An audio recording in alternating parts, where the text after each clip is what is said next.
आज की जो ये मीटिंग होनी है अदिति, ये बहुत अहम होनी है। ये एक डिसाइसिव मीटिंग होगी कि आगे किस तरीके से रणनीति अपनाई जाए, सेना किस तरीके से काम करे। आप देखिए कि गृह मंत्री अमित शाह होमवर्क करके और सरकार का बड़ा चेहरा जब ग्राउंड जीरो पर पहुंचा और जाहिर तौर पे सिक्योरिटी की तरफ से, आईबी की तरफ से ये इनपुट्स थे कि किसी भी वीवीआईपी को नहीं वहां पर मोमेंट दिया जाएगा, लेकिन अमित शाह एरियल व्यू लिया उन्होंने। उसके बाद वो ग्राउंड जीरो पर पहुंचे, वहां पर उन्होंने देखा कि चप्पलें पड़ी मिली है, पानी की बोतल, फ्रूटी, तमाम तरीके की प्लेट, जो ताज़ा चीख चीख कर उदाहरण था कि क्या बर्बरता हुई है। उसके बाद अमित शाह ने वहां पर, अच्छा आप देखिए एनआईए की पूरी टीम, एरियल सर्वे, इसके अलावा वहां पर जो लोग बच पाए थे उनसे बातचीत, हुलिये का स्केच से लेकर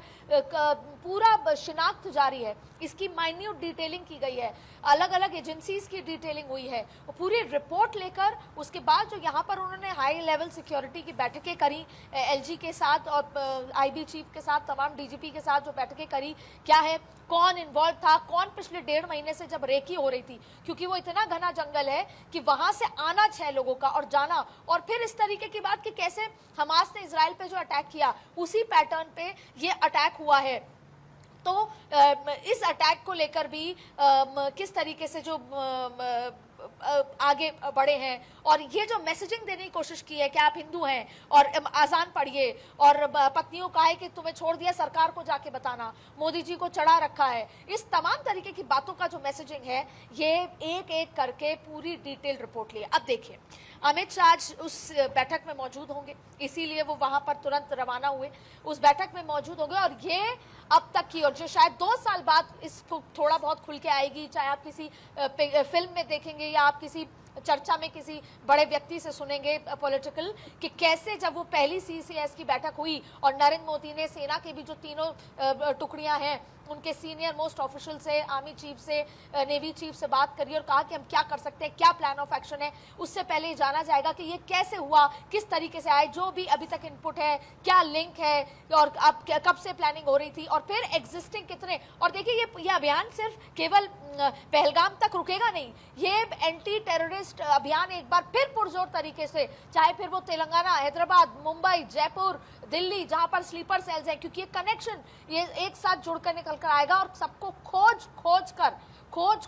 कर जवाब दिया जाएगा। तो जाहिर तौर पे सीसीएस की बैठक में अहम फैसले होने वाले हैं। पहला कि क्या कुछ हुआ, दूसरा क्या किया जा सकता है, कब किया जा सकता है, किस लिहाज से किया जा सकता है, और इसके साथ साथ चुनौती ये भी है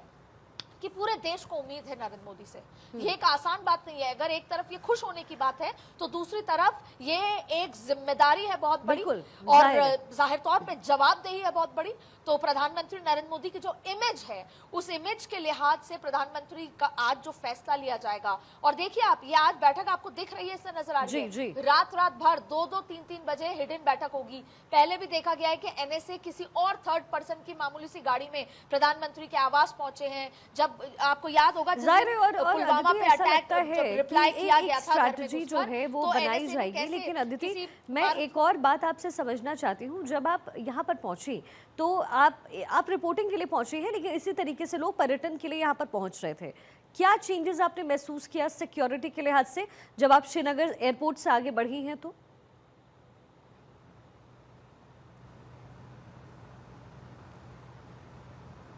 शिखा आपकी आवाज कट रही है, शायद मैं रास्ते में हूं और ये नेटवर्क का इशू है। मैं चाहूंगी एक बार सवाल रिपीट। मैं अदिति आपसे सवाल ये पूछ रही थी कि सुरक्षा के लिहाज से क्या बदलाव आपने महसूस किया जब आप एयरपोर्ट से निकली हैं, क्योंकि जो पर्यटक पहुंच रहे होंगे या पहुंचने वाले होंगे, मुझे लगता है कि शायद उन्हें अब रोका। सवाल पूरी तरीके से सुन नहीं पा रही हूँ, नेटवर्क नहीं है, पर जो मुझे समझ आ रहा है आप यहाँ पर अभी जो टूरिस्ट है उनके बारे में समझना चाहती है। शिखा मैं डल लेक पर गई और मैं ताज्जुब कर रही थी और मैं सल्यूट कर रही थी वो अनडॉन्टेड, अनवेवरिंग जो करेज है। मैंने